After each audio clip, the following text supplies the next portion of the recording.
Before sunrise, a loud metal whistle sounds across the valley. Kitchen lights click on in a synchronized wave. Lunch pails snap shut. People step out their front doors and turn toward the exact same destination. Look at the scale of that daily migration right here, outside the Chemstrand Corporation plant. Hundreds of cars fill the lot, as workers stream under the covered walkways for the morning shift. For generations, one single building on the edge of town could provide wages for hundreds of families. Inside the doors, the day began with a universal physical rhythm, as you can see with these men lining up to punch their time cards. The exact minute stamped on that piece of heavy paper dictated everything. From there, they moved to the locker rooms to change into stiff work clothes for the floor. The factory and the town operated as a single interdependent organism. The schedules of local elementary schools, the diner's morning rush hour, and the municipal bus routes all bent to accommodate the shift changes. The nature of that rhythm varied depending on where you lived. A steel mill in Pennsylvania operated under different conditions than a furniture plant in North Carolina or a meatpacking facility in the Midwest.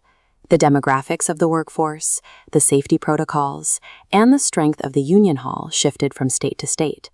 But across those regions, the facility acted as a biological metronome. It set a pace that sustained the local economy and structured the daily lives of everyone living in its shadow. The wages earned on the factory floor flowed immediately outward. Looking down a typical main street of the era, you see the direct result of that capital. The hardware stores, the local bank, the auto dealerships, they all relied on the steady distribution of pay envelopes on Friday afternoons. Those paychecks funded civic infrastructure. A local dairy or manufacturing plant would sponsor the Little League teams, providing the uniforms for kids who lived nearby. The money supported churches, built high school gymnasiums, and kept community institutions solvent. People assumed this engine would run indefinitely.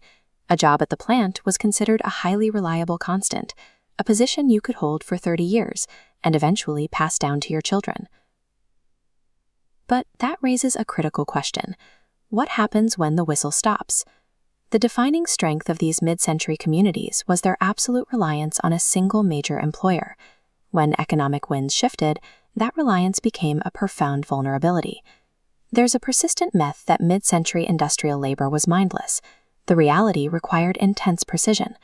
This machinist operating a lathe represents years of specialized apprenticeship.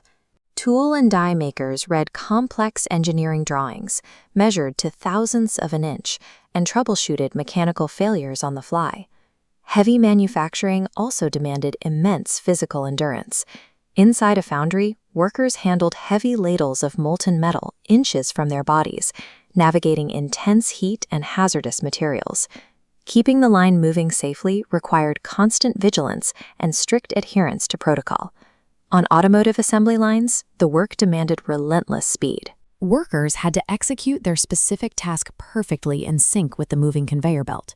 If one person fitting a chassis fell behind, the entire production floor felt the impact. Women played an immense role in this industrial output. In textile mills, electronics assembly, and food processing plants, floors were filled with female workers operating complex machinery, like these operators running industrial sewing machines to meet strict daily production quotas. The steady wages came with a heavy personal cost. Workers faced chronic noise exposure, repetitive strain injuries from performing the exact same motion thousands of times a shift, and the exhausting, unnatural sleep cycles demanded by rotating night shifts. The post-war middle class was built on this labor. The homes and the stable retirements of that era were purchased through the highly skilled and often grueling physical sacrifice of the human body. By the late 20th century, the industrial landscape began to fracture. The decline of the American factory was a slow convergence of multiple economic pressures. Isolated local economies were exposed to global supply chains. Shifting demand and offshore routes squeezed local plants. Concurrently, mergers absorbed independent facilities, making the local factory a small node in a massive hierarchy. Closure decisions were no longer made locally, but in distant boardrooms. Inside the surviving facilities, automated machinery took over tasks. This robotic arm on an assembly line could execute repetitive motions without fatigue, replacing human hands and reducing the overall headcount needed to keep a plant running. The collapse of these local ecosystems was a result of a global industrial math that simply no longer required the same volume of human labor. When the gates finally locked, the economic shockwave hit the immediate surroundings first. Without the Friday paychecks, local commerce dried up. As you can see with these boarded-up storefronts, the municipal tax base needed to maintain roads and schools evaporated almost entirely. The psychological toll was equally severe.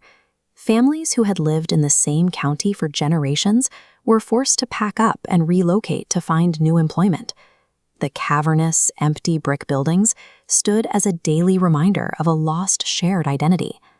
A factory closure meant a town lost its primary employer, and with it, its core geographic purpose. Yet the story of these towns is rarely one of permanent defeat. Many communities actively adapted, finding ways to survive by pivoting to specialized industries. The industrial spaces that survived look radically different today. The dark, loud mills have been replaced by clean, brightly lit advanced manufacturing facilities, focused on precision electronics, modern trades, and local entrepreneurship. We should not romanticize the harsh, dangerous conditions of the mid-century factory floor, but we must respect the profound way that labor bound people together in a shared place. The story is that work once tied many people to a place, and when that work changed, the whole shape of a town changed with it. What factory, mill, plant, or workshop shaped your hometown? Tell us its name, what it made, and what you remember most. Your story belongs in the record.